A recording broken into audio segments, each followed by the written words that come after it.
Muito bem. O Zé deu o primeiro passo aqui, a Carla acabou complementando, né? E nós estamos falando aqui da pergunta 526 do Livro dos Espíritos, né? E é justamente isso: os espíritos não podem revogar as leis da natureza. As leis são da natureza. Elas existem e todos os planos têm que seguir. É uma lei divina. Não tem como revogar a lei da natureza. Não tem como um. Tá mesmo, hein, Zé? Não tem como um espírito chegar ali numa escada perfeita, quando a pessoa vai subir só para influenciar o momento da morte, ele apodrecer a madeira em meio segundo. Isso não existe. A madeira ela tem todo o tempo que ela vai passar, ela tem a vida dela, ela pode sofrer ação de cupim, tem um monte de questões aí que vão levar anos para que isso aconteça. Mas a Carla bem colocou. Eles podem influenciar as pessoas para que elas tomem determinadas atitudes, para que elas se. o diploma aí. Esse aí é chancelado por Deus, hein, Zé? Segue as leis, segue a lei da natureza. Então, é, eles podem influenciar as pessoas a fazerem, a tomar aquele caminho. Mas quem decide no final? A própria pessoa. O livre-arbítrio está aí para isso. A decisão é nossa. E a gente já falou várias vezes em outros programas também, né? O que nós estamos enfrentando hoje não é não tem origem na decisão que eu tomei ontem, que eu estou tomando agora. Isso são coisas que a gente já decidiu lá atrás, muito tempo atrás, talvez não nem na última encarnação ou encarnações anteriores, inclusive. Né? Eu me lembro de uma discussão que nós tivemos do Matrix, eu até cito o exemplo de quando, no capítulo 2, que o Neo vai conversar com o Oráculo e ela fala: você ainda está tentando entender, está tentando escolher? Você já escolheu, já era. O que você está enfrentando agora é consequência da sua escolha, causa e efeito. Né? Muito bem, muito bem, muito bem. Falando um pouquinho mais desse pré-determinismo, e para a gente encerrar, eu preciso me conter aqui quando eu elaboro os temas, que eu coloco as coisas tão amplas que a gente vai acabar fazendo igual no primeiro lá, né? Fazendo 17 episódios falando do mesmo tempo. Mas para a gente caminhar aqui para os finalmente, vou pular alguns tópicos aqui que eu gostaria de falar e abordar um outro aqui que, por exemplo, estamos aqui naquele momento, né, de observação da vida e tudo mais, e a gente vê que determinadas pessoas passam pelas mesmas situações. Uns saem ilesos, outros não. Qual é o papel da sorte nesse caso aí? A sorte existe realmente, né? Existe o que nós chamamos de sorte. A gente fala de sorte muito quando a gente está relacionado a jogo, mas jogo é acaso, não é sorte. Mas a sorte, ela existe mesmo? Ela ajuda pessoas a se livrarem de situações arriscadas e continuar a sua vida? E a falta da sorte condena? Não existe sorte, ó, eu penso. Eu penso que existe merecimento, né? Eu até ia dizer um pouquinho sobre isso, né? Porque da mesma forma que existe também uma. Eu acho que tudo é a nossa conquista, né? Então, por exemplo, quando você tem a questão da influência, é você que está decidindo, não é o espírito que está decidindo por você. Ele está te influenciando, mas ele não está fazendo você fazer determinada coisa, né? Existem possibilidades e você vai ter a questão do caminho que você vai escolher. Eu penso assim que tem pessoas, por exemplo, que até se programam para ter um desencarne mais demorado, uma coisa mais. Tô com a gatinha ali, mas o desencarne mais demorado, uma coisa mais assim. E tem um merecimento, até por conta daquilo que ela já viveu, de não precisar passar por aquilo, de se livrar, de partir antes, ou até da doença ter uma questão de regressão, enfim. Mas isso não foi. Porque senão Deus é totalmente parcial, né? Ai, olha que bonitinho aquele moço ali, ó, tem olho azul, então ele vai ter sorte. O outro, olha, o outro ali, gostei. Não é assim que acontece, né? A gente fala assim que a vida não é questão de sorte, é questão de esforço, é questão de merecimento. E como o Alexandre falou, muitas vezes esse esforço, esse merecimento não vem desta encarnação, vem de outras, né? Então, as pessoas costumam olhar e falar: nossa, tá podendo, nossa, conseguiu isso, nossa, fez aquilo, mas não vê o quanto que a pessoa lutou para chegar naquela posição, né? Não vê, e isso não vem, Cláudia, mas tem gente que já nasce, sim, né? E talvez, e são pessoas boas, não é pessoa, eu escolhi a riqueza porque não, é pessoa mas ela tem um merecimento, e tem aquelas que a Carla falou da encarnação água com açúcar, que eu adorei, que, não, que precisa ter ali uma vida um pouco mais tranquila para poder passar alcançar determinadas coisas. Então, eu acho que nunca é uma questão de sorte, é sempre uma questão de merecimento e de você. Eu penso que a gente sempre está onde precisa estar, na hora que a gente tem que estar, sabe? Então, por esse lado, a gente pensa, então existe, você tá ali, existe. Não existe, mas você escolhe. E uma coisa que a gente comenta, eu e o Alexandre, é que às vezes a gente vê que as possibilidades do universo, elas são infinitas. Então, se você parar para olhar um pouquinho, às vezes, determinada pessoa você conhece na sua vida, né? Eu e o Alexandre, a gente se conheceu, mas existem vários, a gente se conheceu por um canal, mas existiam outros canais para a gente se conhecer. Por quê? Porque existiam pessoas que a gente conhecia em comum, então, assim, eu acho que existe uma junção de coisas que, se não for por aqui, talvez vai ser por ali. Agora, eu poderia ter conhecido ele e ter dito assim: olha, não vai rolar, a gente ter feito outra escolha, né? Então, eu penso que a maioria das vezes, e quantas vezes a gente não se depara exatamente com a mesma situação e fala: meu Deus, por que eu tô passando por isso de novo? Né?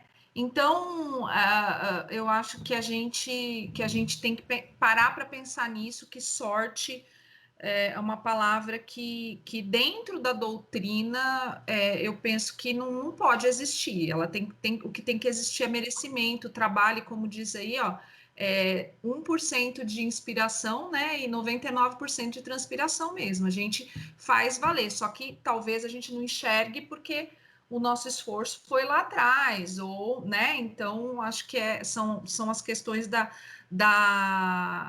vida, dessa vida que é eterna e que a gente tem só esse recorte desta encarnação. Só fazer um adendo aqui rapidinho, antes de continuar a discussão, mas quando a gente fala aqui que nós estamos respondendo por nossas falhas do passado, isso não é condenação, tá, gente? Não entendam-se como condenação eterna, como o céu e o inferno, não é isso. Né? Nós estamos respondendo, é a mesma coisa que você tem conta num banco, pega um empréstimo. Você mudar de banco não vai fazer com que o empréstimo deixe de existir. Né? Vou falar assim, vou abrir conta no outro banco, que assim eu estou em outro banco e o outro empréstimo lá não preciso pagar. Né? Então não é isso. Né? A dívida continua ali, até que a gente salde ela. A gente saldou, estamos livres para o próximo passo. Alguém quer comentar ainda em relação à última questão? Ou vamos para as considerações finais? Então vamos para as considerações finais. Quem se habilita? Eu ficaria mais tempo discutindo isso aqui, porque acho que tem bons assuntos a tratar baseado nesse tema aí. Mas a gente, quando é jovem, a gente se impressiona muito com as coisas, né? Com o que o outro tem, com o que o outro é, com o que o outro possui. E ultimamente eu tenho pensado muito sobre isso, né? Se a gente quer algo na vida, a gente tem que fazer.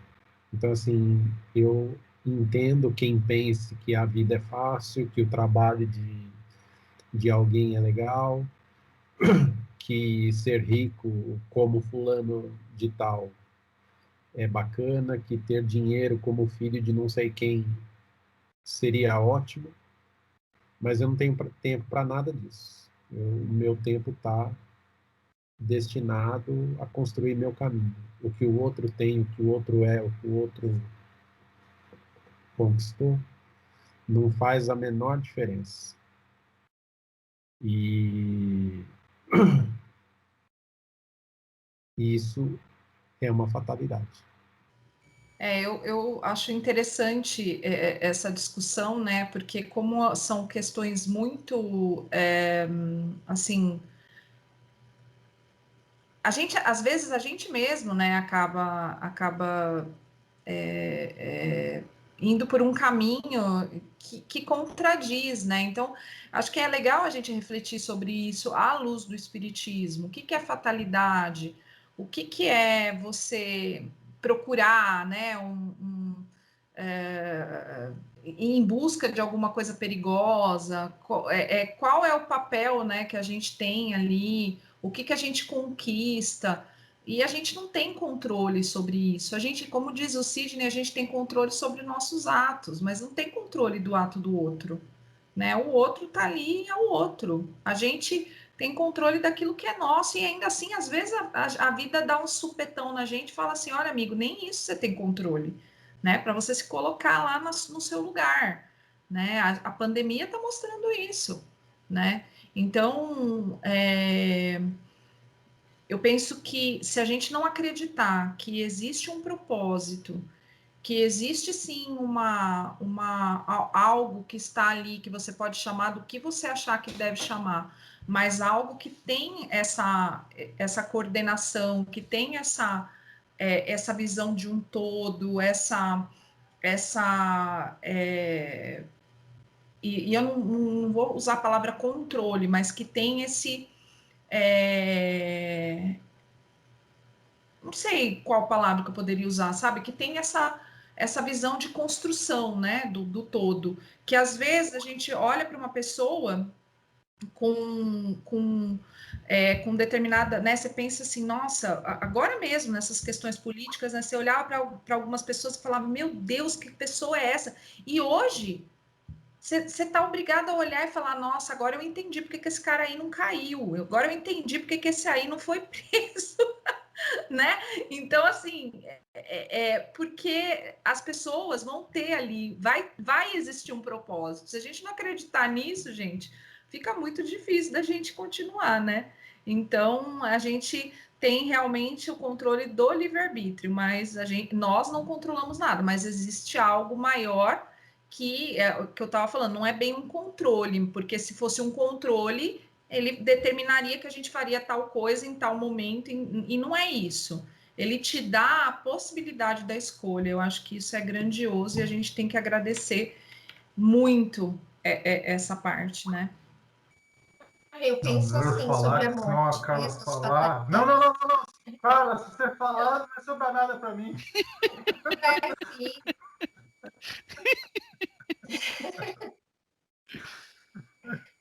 Bom, eu sou suspeita para falar, né? Que eu fui e voltei, né? Eu falo que eu tenho 2 reencarnações e uma.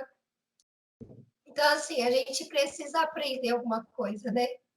Quando a gente passa por determinados desafios, e eu não menosprezo as dificuldades dos outros, mesmo quem tem a encarnação água com açúcar, que eu falo, às vezes a pessoa passa por um conflito muito pequenininho, mas para ela a dor dela é muito grande. Então a gente não pode menosprezar a dor dos outros. E eu também não acho que o que eu passei, né? O pessoal aqui fala que eu sou a cara da tragédia, tudo acontece comigo.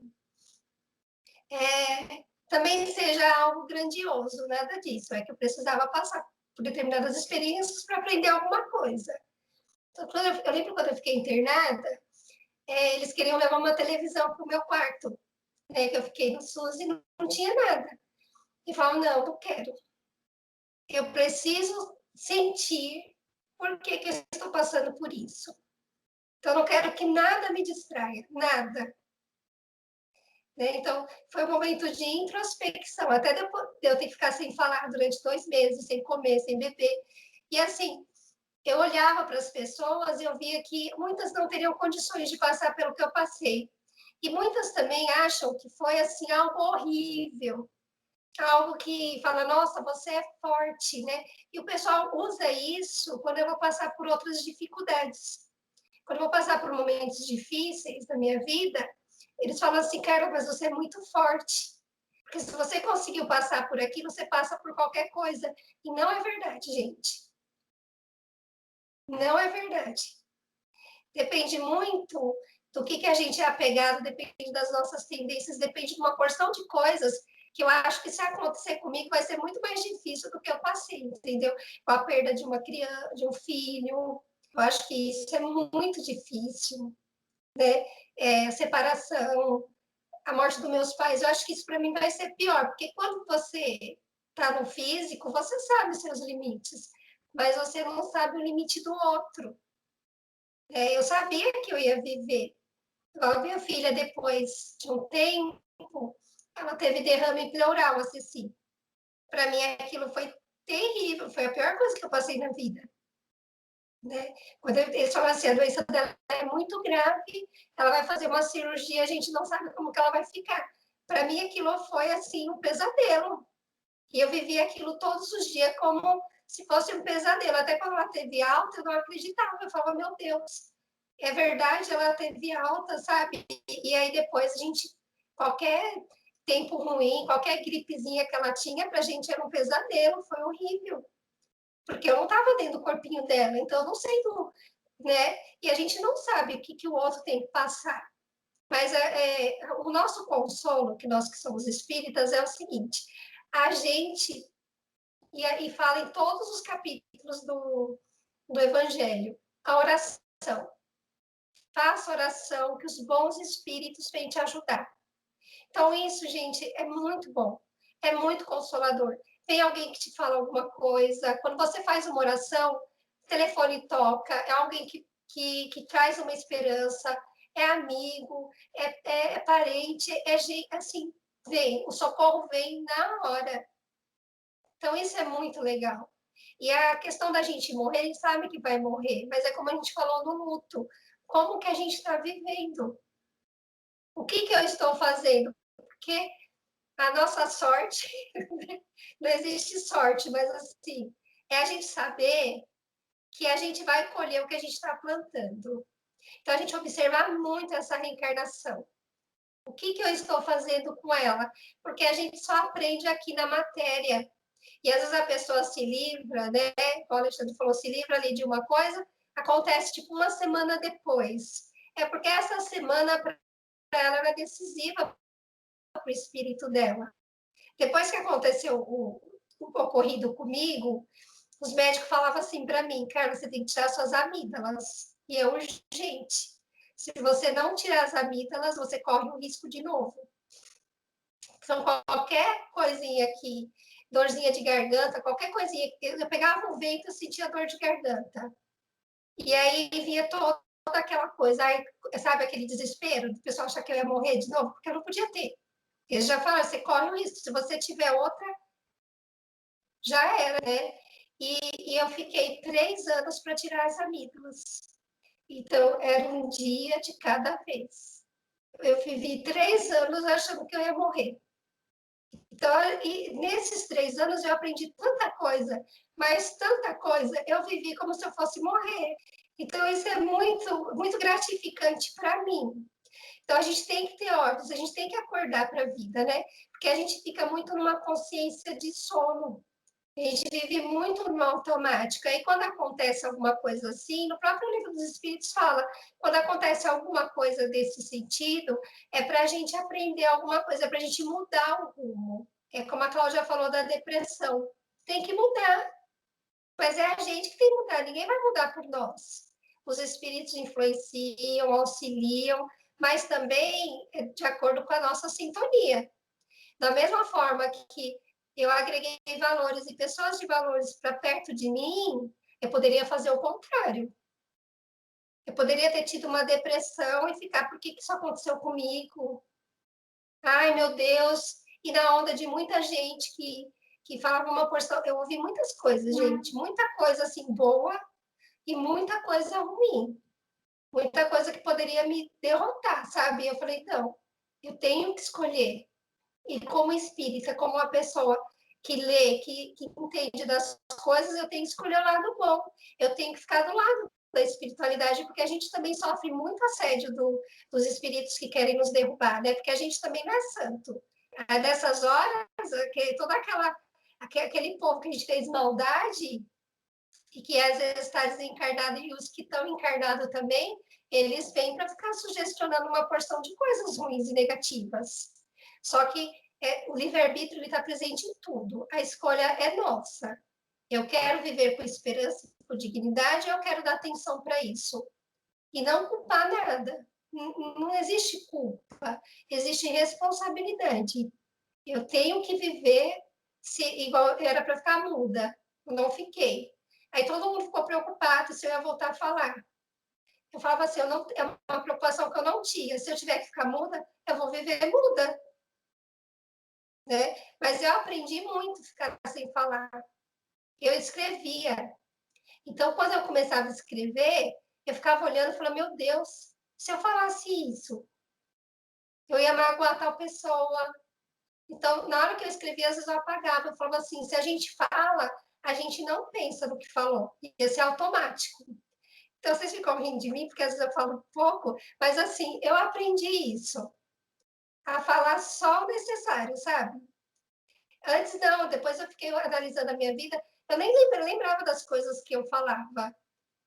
Pessoas falavam, eu lá e retrucava, não estava nem aí. Depois que eu fiquei esse tempinho muda, eu falei, nossa, gente, como a gente precisa bem dizer a voz, bem dizer o que a gente ouve, o que a gente vê, como que a gente acolhe as coisas. Então, assim, eu nasci de novo.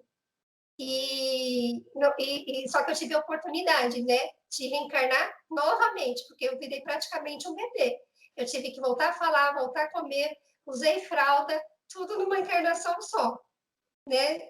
Mas, assim, às vezes a gente morre e aí tem que ficar na erraticidade esperando um tempo gigantesco para reencarnar de novo, para aprender tudo de novo. E a gente não pode, porque a gente tem aí o livro dos espíritos na mão, tem amigos, né? Tem uma porção de coisas que nos auxiliam a viver. A gente tem o evangelho, que é uma bússola. Então, se a gente seguir direitinho, a gente erra menos.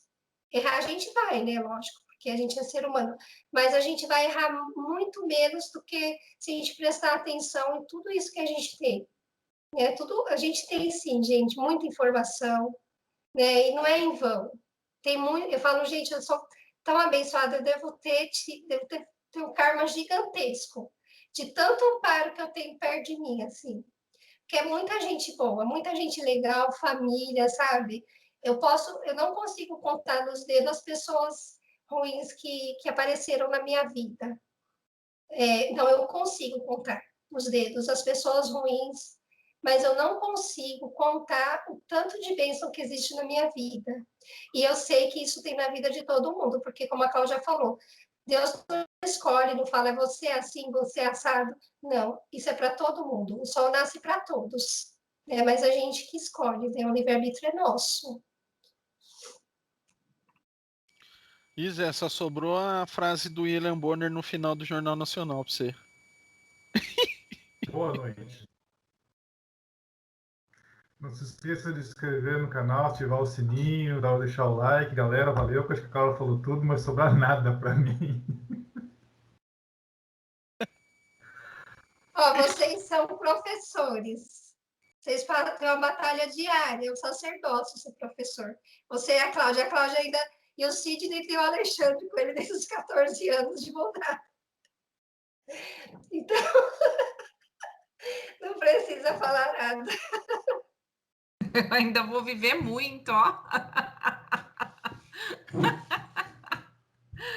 Ai, gente, cada surto que a gente tem, gente, vocês não têm ideia. A gente tá quieto, mas por dentro, ó, cada surto. Manda aí, Zé. Não, é só o seguinte, de certa maneira, eu falo, já que a Carla falou, eu falo isso com meus alunos. Tem certas coisas que nós temos em comum. Uma delas é que aqui todo mundo, sem exceção, nasceu pelado. Você também, né, Alexandre?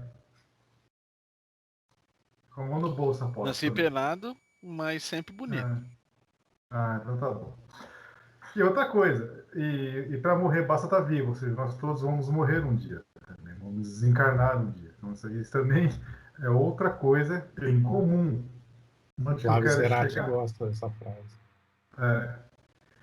O que nós temos em comum, que é uma realidade absoluta, Deus não é parcial. Ninguém é um ser à parte da criação. Ninguém. Nem mesmo Jesus. Ele chegou por mérito. Ninguém é. Assim, isso é uma coisa que às vezes me irrita. Assim, eu preciso dominar isso aí. Que fala, não, mas você é o professor, você é isso, você estudou, você fez isso. Meu, eu ralei. Eu escrevi agora há pouco do Thomas Edison. Cara, foi 99% o tempo todo transpirando. Sabe? Não existe. Ninguém. Deus não chega assim e fala, cara, eu vou fazer o Thomas Edison genial e o resto da humanidade. Isso não existe. Isso não existe. Sabe? É cada um com as suas obras mesmo. Cara, a Cláudia falou lá atrás, é meritocracia. Cara, é mérito, não tem sorte, é mérito. Ponto. E não tem que ter inveja. Pelo contrário, a pessoa não deveria sentir inveja, deveria se sentir inspirada. Do mesmo modo que Jesus é a nossa inspiração. É onde nós temos que mirar. Então, é mais ou menos isso que eu queria falar. Assim, não existe sorte. Não existe, assim, vamos culpar as estrelas. Né? Tem pessoas assim que vivem, eu chamo de síndrome da família Adams, né? Que vem aquela nuvenzinha de chuva em cima. Meu, de repente a pessoa está atraindo isso. Eu não sei quem falou aí, o padrão vibratório. É o padrão, acho que a Carla falou. Nós temos que estar policiando, orar e vigiar. E, cara, a sua atitude mental atrai aquilo que você é um polo, né? Você atrai aquilo que você mentaliza. Então, nós temos que mudar a atitude, eu tenho que ter uma atitude mais positiva.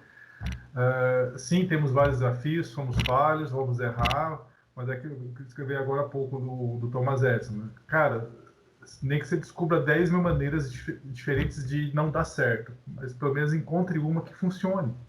E siga adiante. Isso aí, meus caros. Não se esqueça de se inscrever no canal, né? Ativar o sininho e deixar o like, né, Alexandre? Exatamente. E vamos terminar com a chapuletada aqui então, né? Pergunta 867 do Livro dos Espíritos. De onde vem a expressão nascido sob uma boa estrela, ou para nós aqui no bom português, nascido com a bunda virada para a lua, né? Velha superstição que atribui às estrelas o destino de cada homem. Alegoria que certas pessoas fazem a tolice de tomar ao pé da letra. Construa o seu caminho. E um ponto importante para a gente encerrar também é que deixa bem claro que não existe regra comum para todo mundo. Todos nós somos indivíduos, todos nós temos o nosso próprio caminho, todos nós temos que passar por nossos próprios desafios. Ninguém é igual ao outro. Logo, não existe fórmula mágica, né, de falar, se na última encarnação eu assassinei, agora eu vou assassinar. Isso não existe, gente. Né? A gente tem que resgatar. Se eu assassinei, eu vou ter que resgatar. Como? Existem N maneiras. Não vamos colocar Deus à margem da estupidez humana, gente. Né? De colocar que só há uma saída para um problema. Isso não existe. Né? Então, deixar esse recado para vocês, muito bem como disse o Sidney, né, esse tema, ele abre muitos caminhos, muitas direções diferentes. A gente tentou abordar alguns pontos interessantes aqui que nós vimos, mas tem muito pano para manga aqui para a gente falar de fatalidade e as suas conexões, né? Destino, determinismo e dogmas também, jogando tudo no pacote aí, acaba ampliando bastante o nosso tema. Muito obrigado pela participação de todos vocês, muito obrigado por quem está assistindo, como diz o Zé Antônio, os milhares de ouvintes e audiência que nós temos aqui do nosso canal. Não se esqueça aí de deixar o seu like e ative o sininho para receber as notificações. Acompanhe em todas as mídias, temos aí também em todos os podcasts mais famosos, você encontra também o Contestação lá. Um abraço a todos vocês e até a próxima.